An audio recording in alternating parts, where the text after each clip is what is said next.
안녕하세요. 오늘도 별자국 발자취와 함께 해주시는 여러분 반갑습니다.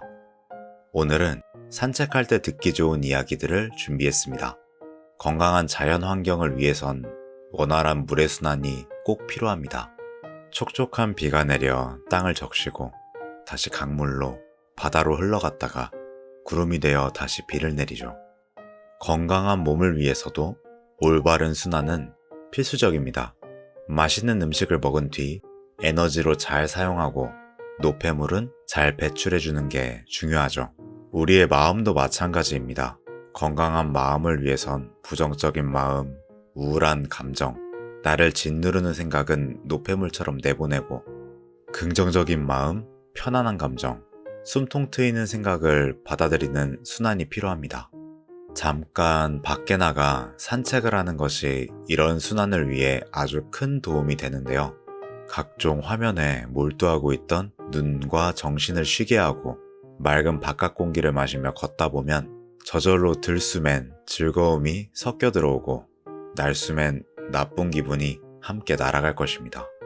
그런 의미에서 오늘도 같이 산책 시작해볼까요?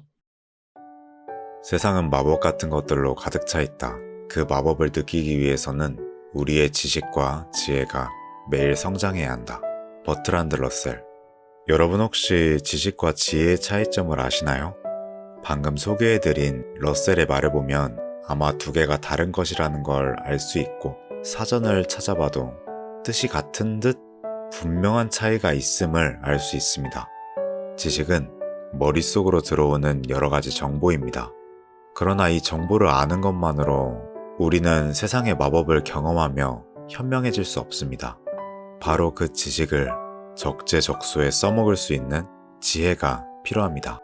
우리가 아무리 좋은 미술 도구를 가지고 있다고 하더라도 연필 한 자루만 주어진 예를 들면 풀바디의 점심 식사를 그린 마네를 이길 수 없듯이 머릿속에 주어진 지식이라는 재료를 여러 고민과 경험을 통한 지혜로 현실에 적용할 수 있어야 합니다.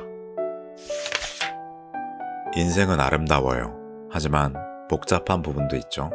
그러나 우리는 이 모든 것을 꼭 머리로 이해할 필요는 없습니다.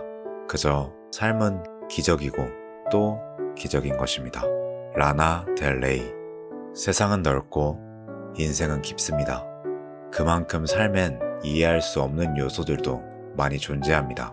갑자기 찾아온 행운 또는 불행. 만약 불행의 상황이라면 나라는 사람에게 주어진 수용해야 할 현실이 너무 가혹해 무너질 수도 있습니다.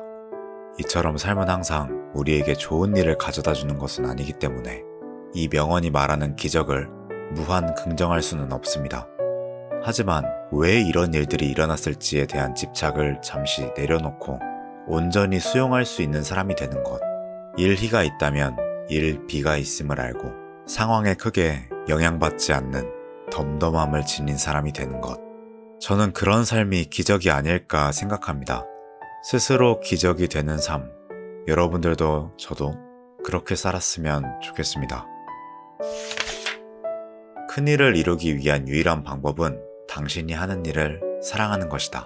스티브 잡스. 여러분에게 내 전부를 다 주고 싶은 사랑하는 사람이 있다고 가정해봅시다. 그 상대방이 열이 38도에 울면서 아파한다면 여러분은 걱정되는 마음에 당장이라도 달려가고 싶을 것입니다. 이번엔 반대로 관심도 애정도 없는 맞은편 슈퍼마켓 사장님이 아프다고 해봅시다. 연락이 오는 것도 말이 안 되는 얘기지만 아프다며 그것도 새벽 3시에 연락이 왔습니다.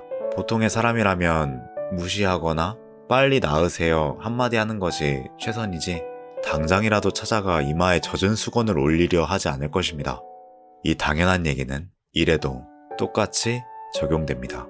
사랑하지 않는 사람을 위해 밤새 초콜릿을 만들고 2시간 거리를 달려 데리러 가는 등의 노력을 쏟는 행동을 오래 지속할 수 없는 것처럼 사랑하지 않는 일을 위해 어떻게 꾸준히 열정과 시간, 에너지를 쏟을 수 있을까요? 할 수 있다고 믿으면 이미 반은 성공한 것이다. 테오도어 루즈벨트. 성공을 방해하는 요소는 무엇일까요? 아마 여러 가지가 있겠지만 이 두 가지를 한번 따져볼까요? 개인의 능력 부족과 두려움. 여러분이 생각하기에 둘 중에 어떤 것이 더 위험할까요? 전자는 시간을 투자해 극복할 수 있지만 후자는 중도 포기하게 만드는 가장 경계해야 할 요소입니다. 그렇다면 우리는 왜 두렵고 불안할까요? 그 이유는 우리가 사람이기 때문입니다. 사실 두려움이 없는 사람은 없을 것입니다. 겉으로 긍정의 에너지를 발산하는, 실패는 단 한 번도 겪지 않은 사람도 내면 한구석에 분명 그런 감정들이 있을 것입니다. 그렇다면 그들은 어떤 점이 다르기에 성공을 부르는 걸까요? 첫째로, 그들은 두려운 감정을 당연하게 받아들입니다.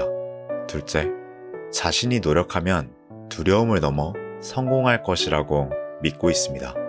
이 수용과 믿음, 이 간단한 비밀이 우리가 보기에 바위처럼 굳건한 사람을 만드는 것입니다. 불안감을 당연시하되 그 감정에 사로잡히지 않는 비결, 나는 할 수 있다고 믿는 것입니다. 네, 이렇게 이야기를 한번 나누어 보았습니다. 여러분은 혹시 자기 암시에 대해 알고 계신가요? 앞에서 자신을 믿어야 한다고 했지만 어떻게 믿을 수 있을지 막막할 때가 있습니다. 자기 암시란 쉽게 말하면 내 자신을, 내 뇌를 속이는 가장 쉬운 방법입니다. 저도 큰 시험에서 이 방법을 사용해봤는데 긴장감이 현저하게 줄어들고 마음이 편해지는 경험을 여러 번 해보았습니다. 방법은 간단합니다. 소리내어 내가 원하는 모습을 한 문장으로 반복해서 말하는 것입니다. 물론 시험장에서 막 크게 소리치진 않겠죠. 작게 중얼거리면 됩니다. 이는 내가 말한 것을 곧바로 귀가 듣도록 하는 방법입니다. 오늘 주제가 산책이니 별자국 발자취의 명언으로 자기 암시 하나 해보겠습니다. 나는 오늘 안전하게 귀가할 것이다. 산책 후에 내 정신은 맑아질 것이다. 그럼 저는 다음 영상으로 찾아오도록 하겠습니다. 또 봐요. 안녕.